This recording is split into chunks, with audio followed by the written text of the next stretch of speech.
Today is the 16th of July 1994 and my name is Dennis Stevens. The title of this article is The Conditions of Life. Life can be meaningfully considered to be divided into the following four conditions or states. I will first give the four conditions and then discuss each one of them in more detail.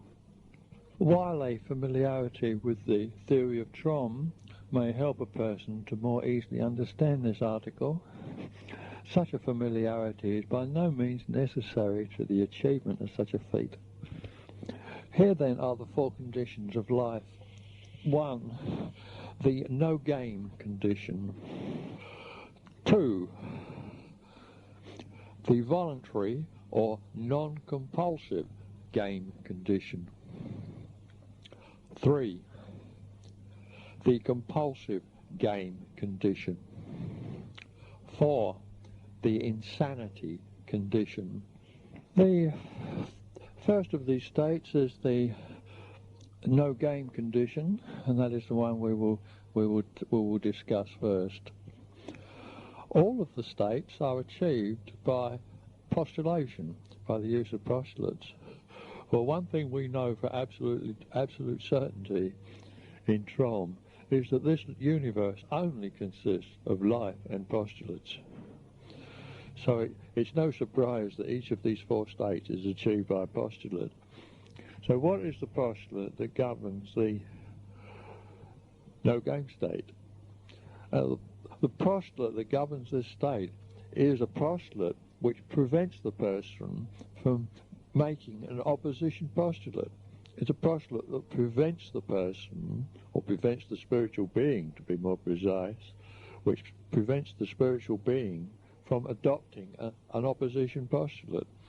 He simply postulates that he will not make an opposition postulate to any postulate. So, doesn't matter what postulate he perceives, he will adopt a complementary, that is, a non-opposing postulate to it. But we know in TROM that complementary postulates, because of their very nature, satisfy each other, therefore produce a mutual vanishment, and therefore produce a vanishment of any mass in the situation. So the no-game condition is a massless condition. It is also a timeless condition, because time itself in this universe is only achieved by a postulate. It is also a spaceless condition, because space in this universe is brought into existence by a postulate. So we have no mass, no space, no time, and, needless to say, no energy in the no-game condition. The condition is roughly equivalent to the native state that Ron Hubbard talked of in Scientology, although we can in TROM define the condition a little better than Ron could, because of our more familiarity and greater understanding of the postulates and the nature of games play. Now, it's necessary to understand that the no-games condition is not some highly mystical, esoteric state. This belief comes from the Eastern religions, because in the Eastern religion they have a roughly equivalent state to the no-game condition called nirvana. But because they don't really understand the postulate structures involved, they have no great understanding of the games condition and the postulates of the games condition and of the no-games condition, that in the Eastern religion this state has become highly mystical and highly esoteric. And so when you hear about this state from the Eastern religions, you think there's something very, very mystical and esoteric about this no-game state, or the nirvana state. As a matter of fact, there's nothing mystical or esoteric about this state at all. In point of fact, everyone has some familiarity with the no-games condition. Every person, when they go to sleep of a night time, for some period of their night's sleep, are in a no-games condition. When they're in the state between dreams, they are in a no-game condition. And as most of their sleeping time, their night's sleep is between dreams and not actually dreaming, they are, for most of the night, most people are in a no-games condition. So that there is the state. Everyone has some familiarity with it, so I don't think there's anything esoteric about this state. It's not esoteric at all. There's nothing mystical about it. However, it's quite one thing to lapse into a no-games condition every night when you go to sleep without any great familiarity of how to achieve this condition voluntarily. In TROM, we can get a person to be able to achieve this state voluntarily if they so desire. When I say voluntarily, I mean voluntarily in terms of postulates. That they're able to, by manipulation, by the creation and uncreation of postulates, to put themselves into this state at any time they want to go into it, then take themselves back out of it again at any time they want to.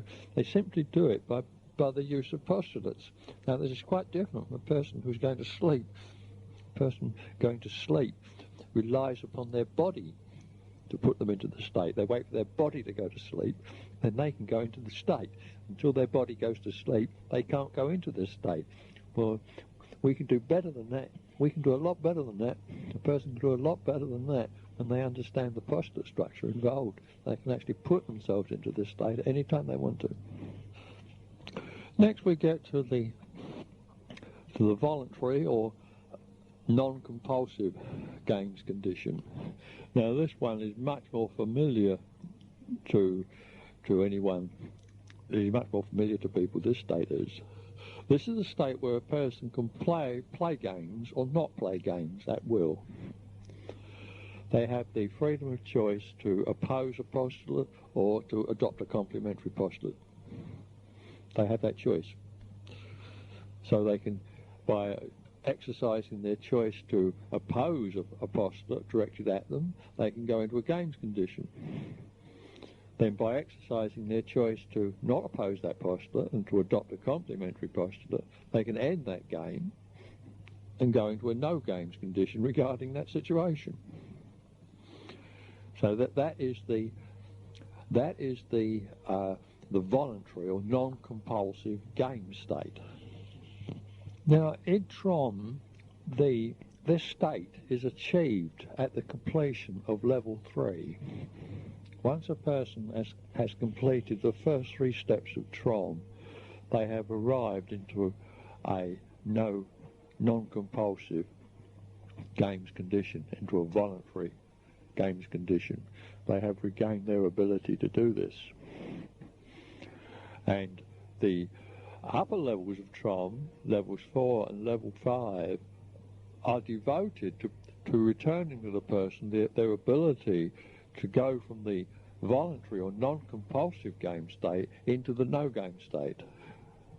It's much more difficult for a person to learn how to go from the voluntary game state to the no-game state than it is to get them up to the voluntary game state.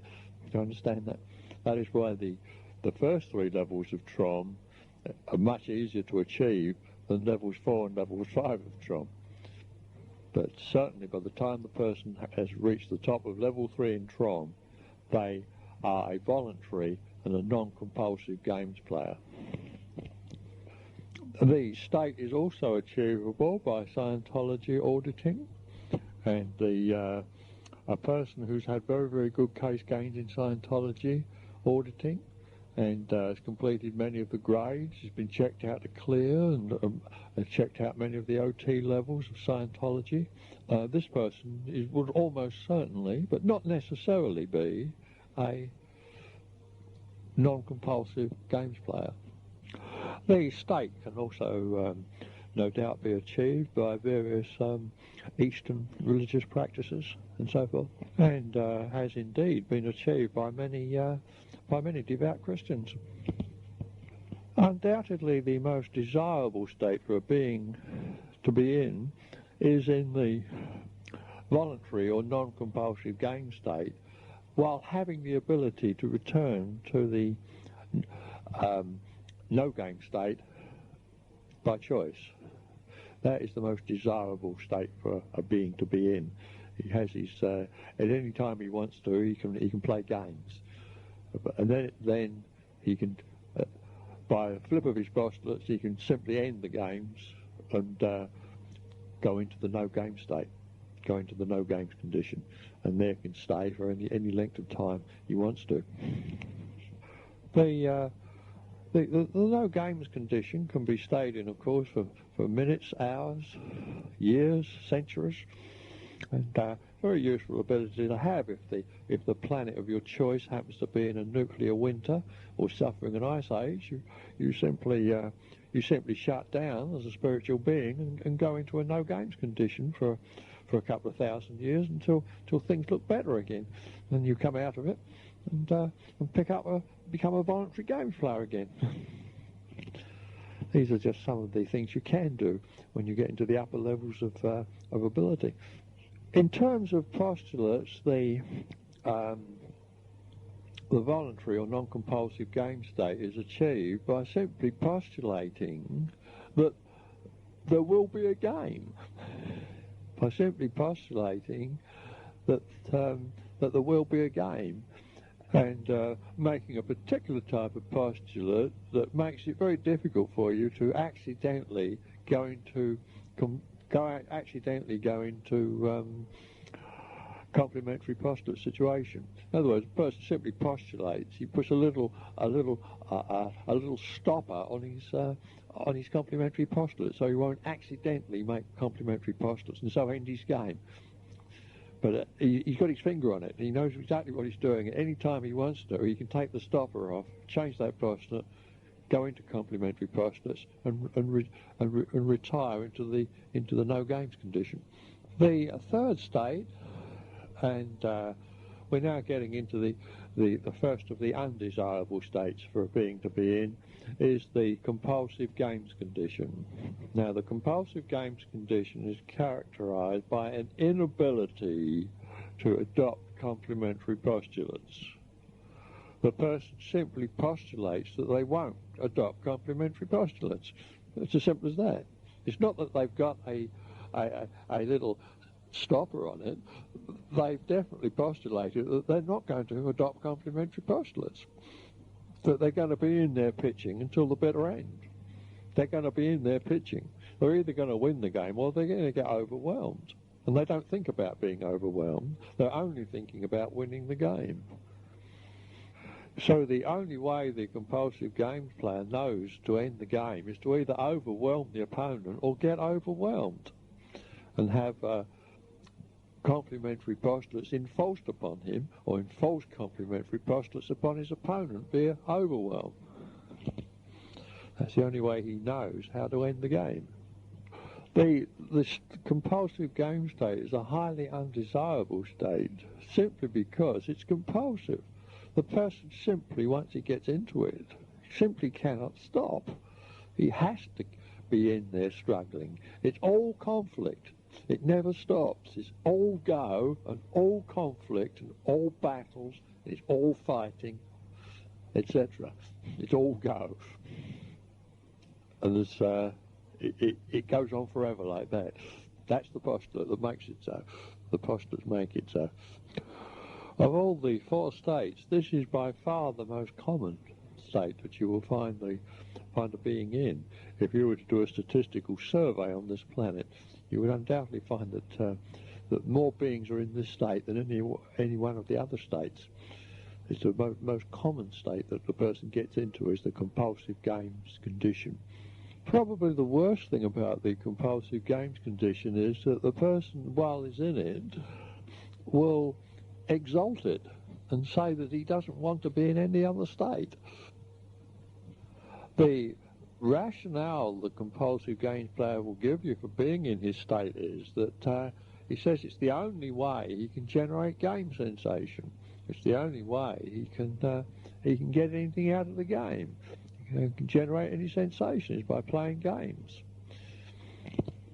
What he doesn't understand is that the thirst for sensation only comes about because he is a compulsive games player. When a person goes into therapy in TROM and starts to remove their compulsion to play games, as their compulsion to play games lessens, their thirst for sensation lessens, their thirst for game sensation lessens.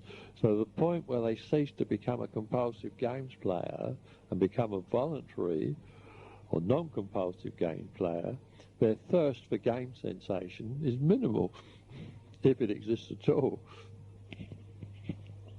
This is the thing that the compulsive game player can never understand. The fastest resolution of the compulsive game state is undoubtedly the first 3 levels of TROM. These are undoubtedly the fastest route out to returning the person back to the state of non-compulsive games play. Although this can only be achieved solo by 95% of humanity, the other 5% will need some assistance early on from a separate therapist, which is a good time for us to introduce the fourth and last of the conditions of life, the insanity condition. Let me say at once that the insanity condition is far and away the most difficult of the 4 conditions for a person to understand, simply because in the other 3 conditions the person is operating upon reason, where the very essence of insanity is unreason. And it's very, very difficult for a reasonable being to duplicate unreason or to duplicate insanity. The urge of the rational being is to shun and to pull away from insanity and to pull away from unreason. So the insanity state is an incredibly difficult state for a person to understand. Nevertheless, every spiritual being en route through TROM, when they get into levels 5, onto the 5th level, onto level 5, will start to regain a familiarity with the anatomy of insanity.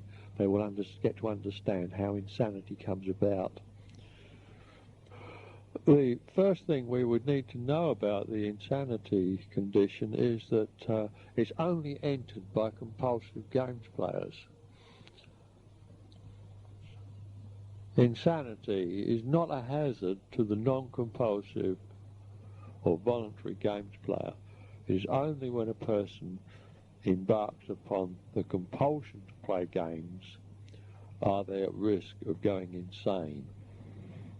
Now, this tells us at once that we can proof any person against insanity by getting them to complete the first 3 steps of TROM.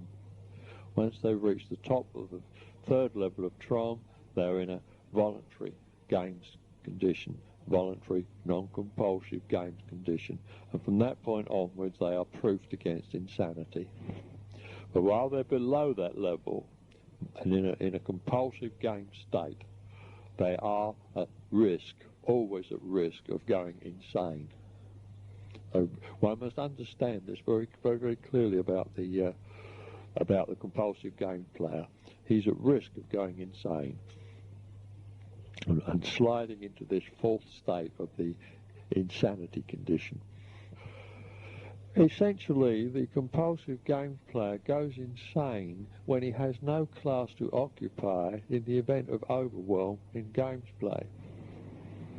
It's as simple as that. That's how it comes about. What has happened is that his game players become so compulsive, he's got his life so restricted, he's narrowed his freedoms of choice down so much that he's now in his last game. If he loses this game, he has no place to go, and then he goes and loses the game. So where else can he go but insane? The insane person is literally caught in the crack between a postulate and its negative. He's trying to dramatize both postulates simultaneously. He's trying to operate on both the postulate and its negative simultaneously. He can't stay in the game because he's just been overwhelmed, but he can't go out of the game because he has no other place to go to. So he's got to stay in the game. So he's in the crack in between there. And that, briefly, in essence, is the insanity state. Another way to look at the insanity state in terms of Scientology would be that the person is simply stuck in an engram. He went into the engram and there he's stuck. He never came out. And there he is today. He's still in that engram. And the engram happened to him 25 years ago. And he's still in it. He hasn't made any sense since.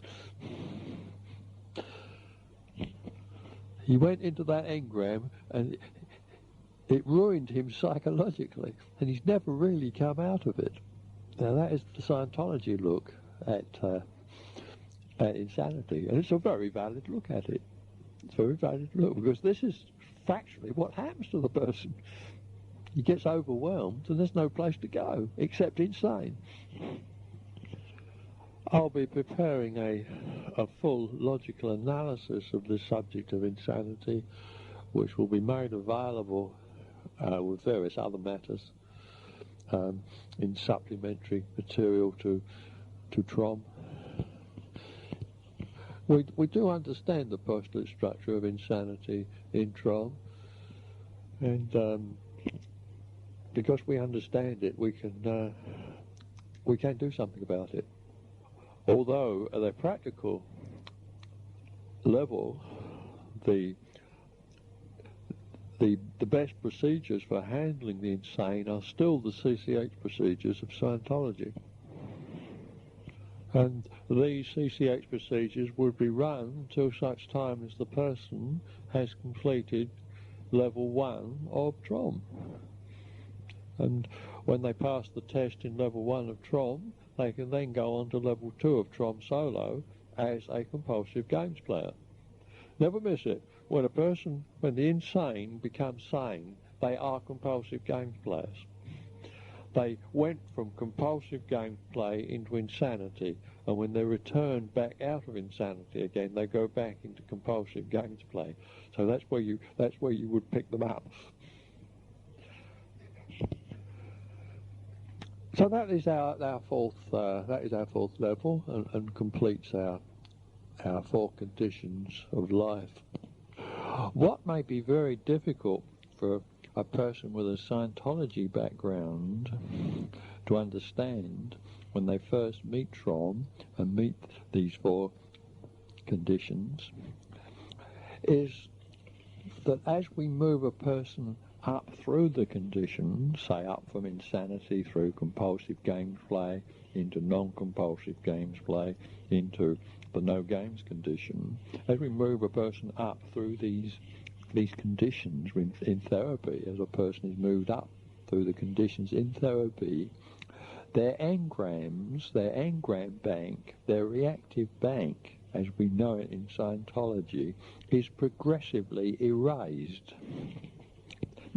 The action of changing a person, say, from a compulsive game player to a non-compulsive game player in TROM would result in an enormous reduction in the amount of their bank, in the amount of bank that they have, or the amount of engrams they have in restimulation. Call it which way you will. But their reactive bank as such progressively vanishes as they move through these steps of TROM and go up through these various conditions of life. Some of this bank, some of this reactive bank will be experienced by the person en route through these conditions. But the vast majority of their bank will fall away untouched, but will be available to them in their standard memory banks in their analytical mind. So nothing is being lost to the individual. But there's nothing magical about this. It's simply that we're working at such a tremendous level of simplicity when we're working with these fundamental postulates of conflicting and complementary postulates and the goals packages at level 5, that vast amounts of complexity in the mind simply fall away, simply resolve. And associated with this complexity is a vast amount of engrammic material. So the engrammic material falls away untouched, because we're working with this great simplicity. You would have to do this to actually fully comprehend what I'm talking about. But it's quite remarkable. It's quite remarkable. In the final instance, it's not the amount of reactive bank that the person has that determines at which level they are on these conditions. It's the state of their postulates and their freedom of choice to use these postulates that determines the amount of reactive bank that they have. Well, I hope this article on the subject of the 4 conditions of life will be useful to you and give you a greater reality of just what we're doing with TROM.